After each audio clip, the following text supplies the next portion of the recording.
নমস্কার বন্ধুরা, পূজারিনীর রান্নাঘরে সবাইকে স্বাগত জানাই। আশা করছি সবাই খুব ভালো আছেন, সুস্থ আছেন। আজ আমি হাজির হয়েছি সম্পূর্ণ নিরামিষভাবে তৈরি একটি রেসিপি নিয়ে। সেটি হলো বীজ কলার ছেঁচকি। এর জন্য আপনাদের নিয়ে নিতে হবে কয়েকটা বীজ কলা। বীজ কলাটা কেনার সময় দেখে নেবেন খুব বেশি নরম যেন না হয় বা খুব বেশি পরিপক্ক না হয়। কিন্তু আমার বীজ কলাটা একটু বেশি পরিপক্ক হয়ে গেছিল, যার জন্য আমি এটা সেদ্ধ করার পরে বীজগুলোকে আলাদা করে বাদ দিয়ে দেব।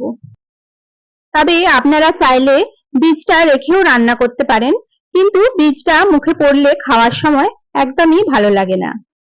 চলুন তাহলে দেখে নিই রেসিপিটা। এই রেসিপিটা বানানোর জন্য আমি দেখুন বীজ কলাটাকে কেটে নিয়েছি, আর নিয়ে নিয়েছি আমি এই রকম ছোট ছোট বেগুন। বেগুনগুলোকে আমি দুটুকরো করে কেটে নিয়েছি। কলা আর বেগুনটাকে এখন আমি 5 মিনিট সেদ্ধ করে ফিরে এলাম। দেখুন কলাটা থেকে আমি এইভাবে দানাগুলোকে আলাদা করে নেব।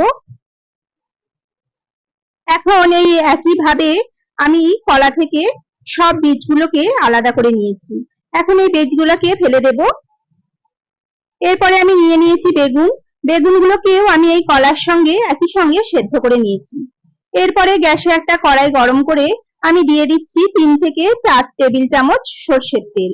তেলটা গরম হলে ফোড়নের জন্য দিয়ে দেব দুটো গোটা শুকনো লঙ্কা, একটা তেজপাতা, আর দিয়ে দিচ্ছি আমি হাফ চামচ গোটা জিরে। আর এখন দিয়ে দিচ্ছি 1 চামচ হলুদ সর্ষে আর 1 চামচ পোস্ত দিয়ে সমস্ত ফোড়নগুলোকে কিছুক্ষণ আমি ভেজে নেব।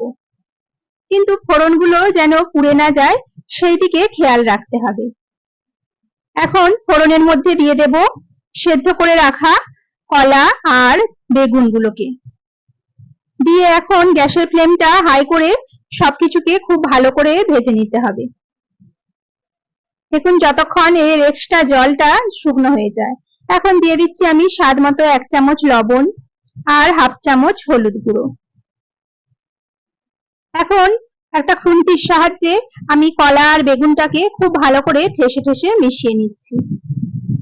এই রান্নার স্বাদটা ঠিকঠাক ফোড়ন দেওয়ার উপরেই নির্ভর করে, কারণ এই রান্নাতে আমি আর বিশেষ কিছু মশলা ব্যবহার করব না। এখন খুন্তি দিয়ে বীজ কলা ও বেগুনটাকে দেখুন এইভাবে ঠেসে ঠেসে মিশিয়ে নিচ্ছি। আপনারা এই সময়ে গ্লাসের পেছন দিকটা দিয়েও এইভাবে মিশিয়ে নিতে পারেন। আর আমি এখানে দিয়ে দিলাম হাফ চামচ লাল লঙ্কার গুঁড়ো।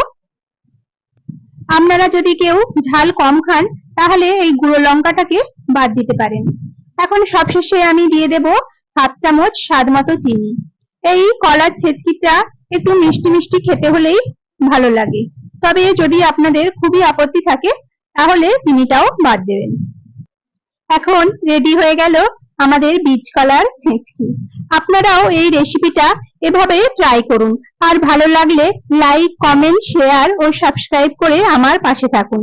এখন এটাকে একটা বাটিতে তুলে নিয়েছি। এই রেসিপিটা নিরামিষ দিন ছাড়াও অনেকে পুজো বাড়িতে ঠাকুরের ভোগেও রান্না করে থাকে।